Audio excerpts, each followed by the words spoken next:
बांझ का कलंक। देखो सुमन, मुझे चेकअप नहीं करवाना है। तुम्हें जो ठीक लगे वह तुम करो, अजीत ने चिढ़ते हुए कहा। लेकिन आप जानते हैं मेरी रिपोर्ट बिल्कुल सही है। वर्षों से मैं बांझ होने का ताना सुन रही हूँ। 7 साल हो गए हैं हमारी शादी को। शादी से पहले हमने एक दूसरे से वादा किया था, हम एक दूसरे का साथ देंगे।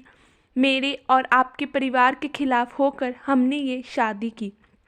मैं आपसे बहुत प्यार करती हूँ। प्लीज़ एक बार चलकर दिखा दीजिए। जो भी होगा आपका साथ नहीं छोड़ूंगी। सुमन की आंख आंसू से भीग गई। ठीक है, आज शाम को हम चलेंगे। अजीत ने हाँ में सिर हिलाया और सुमन ने उसे गले लगा लिया। आज से 9 साल पहले दोनों एक दूसरे से मिले थे। दोनों एक दूसरे को एक ऑफिस में मिले थे। अजीत को सुमन पहली नज़र में ही पसंद आ गई थी, पर सुमन की तरफ से ऐसा कुछ नहीं था। अजीत ने हार नहीं मानी। अजीत ने अपने दिल की बात सुमन से कह दी, पर सबसे बड़ी बाधा ये थी, दोनों अंतर्जाती थे और सुमन के परिवार वाले बड़े ही रूढ़िवादी विचारधारा के थे। सुमन को पता था उसके परिवार वाले नहीं मानेंगे, इसलिए सुमन ने अजीत को जवाब दे दिया। जवाब सुन के अजीत उस दिन बाद ऑफिस ही नहीं आया। सुमन बहुत ही चिंता हुई। उसने उसके दोस्त से पूछा। उसके दोस्तों ने बताया, अजीत ने अपना हाल पागलों जैसा बना लिया है। ना कुछ खा रहा है, ना कुछ पी रहा है, जिसकी वजह से उसके घर वाले भी बहुत परेशान हैं। सुमन किसी तरह अजीत से मिली और उसकी हालत देखकर वह बिल्कुल ही दंग रह गई। वो सोच रही थी, कोई ऐसा भी हो सकता है जो उसे पागलों की तरह प्यार करेगा। लगभग दोनों ने 1 साल तक अपने परिवार वालों को मनाने की कोशिश की, पर परिवार वाले नहीं माने, जिसके कारण उन दोनों ने हार मान कर कोर्ट मैरिज कर ली। देखो सुमन, तुम काम करती थी वो ठीक है, पर हमारे घर में बहुत काम नहीं करती। तुमने अपने पीहर से सीखा वो ठीक है, पर आज के बाद तुम्हें इस घर के रीति रिवाजों के अनुसार चलना पड़ेगा। सास ने सुमन को घर में आते ही अपना निर्णय सुना दिया। थोड़े दिन बाद पढ़ी लिखी सुमन के सारे सपने कतर दिए गए। हर काम को लेकर बंधन था, पर अजीत के प्यार के सामने ये सब कुछ नहीं था। अजीत के बाहों में आते ही सारी मुसीबत कम हो जाती। समय अपनी तेज़ी से चलता रहा। मैंने भी अपने आप को परिवार के सांचे में ढाल दिया। शिकायत करना तो मानो जैसे सुमन ने सीखा ही नहीं था। 4 साल हो गए, दोनों को बच्चे के लिए दबाव डालने लगा। धीरे धीरे सुमन पर परिवार वालों का दबाव ज़्यादा बढ़ गया। हमने तो शादी के 4 साल आते ही 3 बच्चे जन्म दिए। हमारी बड़की बहू को तो देखो, अगले ही साल मुन्ना मेरी गोद में ला दी। और ये तो भाई पढ़े लिखे लोग हैं, इनके तो अलग ही चोचले हैं। यह बात सासू माँ पड़ोस में रहने वाली पंडिताइन चाची को कह रही थी। सुमन को आते ही देखकर उसकी आवाज़ की टोन और ऊंची हो गई। ऐसा नहीं था कि उन दोनों को बच्चा नहीं हो रहा था, पर सुमन कंसीव भी नहीं कर पा रही थी। धीरे धीरे ये सवाल सुमन के गले का फांस बनता जा रहा था। उसका जीना मुश्किल हो गया था, उसका आना जाना तो बहुत ज़्यादा ही मुश्किल हो गया था। लोग उसको बस एक ही सवाल पूछते, खुशखबरी कब सुना रही हो? माँ जी का एक ही ताना होता कि मेरे मरने के बाद खुशखबरी सुनाएगी क्या? सब जगह चर्चा का केंद्र बन गया कि खुशखबरी कब सुना रही हो। धीरे धीरे देखते देखते शादी को 7 साल हो चुके थे। अजीत जो उससे बेहद प्यार करता, उसको दिलासा देता, अब वो भी ऐसा करने लग गया था। उससे उजड़ा उजड़ा सा रहने लग गया था। लता उसकी एक अच्छी दोस्त थी, जिससे सुमन अपना सारा दुख सुख बांट देती थी। एक दिन लता ने उसे एक डॉक्टर के पास लेकर गई, जहाँ पर उसकी जांच हुई, जिससे सुमन की सारी रिपोर्ट नॉर्मल आई। सब बात अजीत को बताई। अजीत ये सब सुनकर सुमन पर गुस्सा करने लग गया और सुमन को बोला, क्या वह उसकी मर्दानगी को ललकार रही है? सुमन एकदम हैरान रह गई। वह उसका यह रूप देखकर सोच रही थी, क्या वह यही अजीत है जिसने उसके प्यार के खातिर जीने मरने की कसम खाई थी? वह उस दिन खूब रोई पर धैर्य नहीं छोड़ा। कुछ दिन बाद जब अजीत सामान्य हुआ तो सुमन ने उसे बड़े ही प्यार से समझाया। अजीत मान गया हॉस्पिटल जाने के लिए।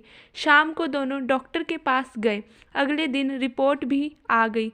सुमन का शक बिल्कुल सही साबित हुआ। रिपोर्ट आने के बाद अजीत सुमन से नज़रें चुराने लगा। सुमन ने अजीत को हौसला दिया, कहा कि आज के ज़माने में सब संभव है, तुम अपना ट्रीटमेंट करवा लो। डॉक्टर ने अजीत को दवाइयाँ भी दी पर अजीत उस दवाइयों को बेफिक्र होकर इधर उधर फेंक देता और सुमन से लड़ाई करने लग जाता। सुमन अजीत का यह रूप देखकर बहुत दुखी हुई क्योंकि उसका अजीत के अलावा उस घर में कोई नहीं था। अब उसका हर दिन आंसू से गुजरता।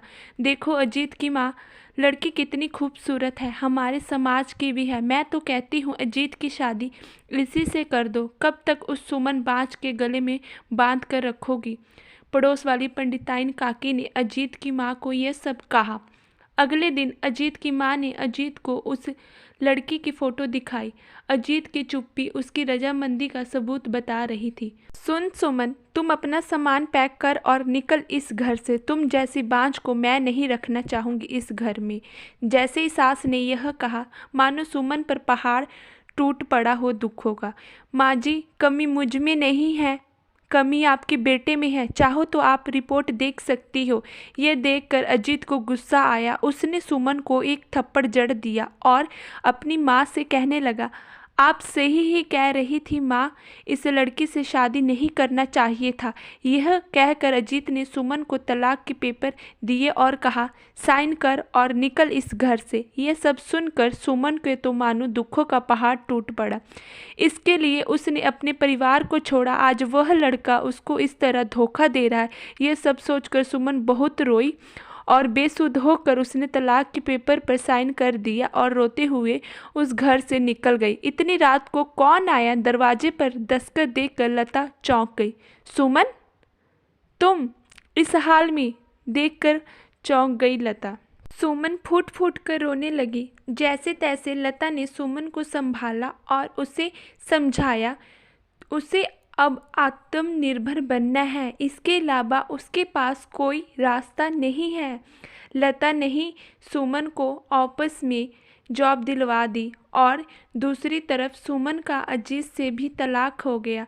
बहुत दिनों बाद सुमन की बदली दूसरे शहर में हो गई। सुमन ने अपनी मेहनत से एक बड़े मुकाम को हासिल कर लिया। वह कभी हार नहीं मानी, ना खुद से ना अजीत से। कुछ दिनों बाद सुमन की मुलाकात अभिषेक से हुई। टूटे हुए दिल को संभालना तो मुश्किल होता है, पर अभिषेक ने सुमन को संभाला। दोनों में प्यार हो गया। दोनों ने शादी भी कर ली। दोनों की शादी को 1 साल हो गया। सुमन की पहली सालगिरह थी। उसे एक ऐसी खुशी मिल रही थी जिसको उसको बरसों का इंतजार था। दूसरी तरफ अजीत की शादी उस लड़की से हो गई। कुछ दिनों में वह लड़की अजीत को छोड़कर किसी और के साथ चली गई। अजीत की नौकरी भी चली गई और वह सारा दिन शराब पीता रहा और उसकी सच्चाई दुनिया के वालों के सामने भी आ गई। उसने सुमन के साथ जो किया था, बाकी उसके कर्मों का फल उसे मिल रहा था। दरवाजे की घंटी बजी। अजीत बरामदे में बैठा था। अजीत की माँ ने दरवाज़ा खोला। सामने सुमन को देखकर अजीत चौंक गया। सुमन उसकी माँ को कहने लगी, माँ जी, आपने कहा था ना मेरे जीते जी मुझे खुशखबरी सुना देना। ये लो मेरी गोद भराई का कार्ड। आप सब इस प्रोग्राम में आना और मुझे और मेरे बच्चे को आशीर्वाद देकर जाना। सुमन आँख से आँख मिलाकर अपनी सास को ये कह रही थी। अजीत ये सब सुनकर सोच रहा था कि वह जीते जी जमीन में क्यों ना गड़ जाए। उसकी हिम्मत नहीं हो रही थी कि सुमन से वो आँख मिला ले।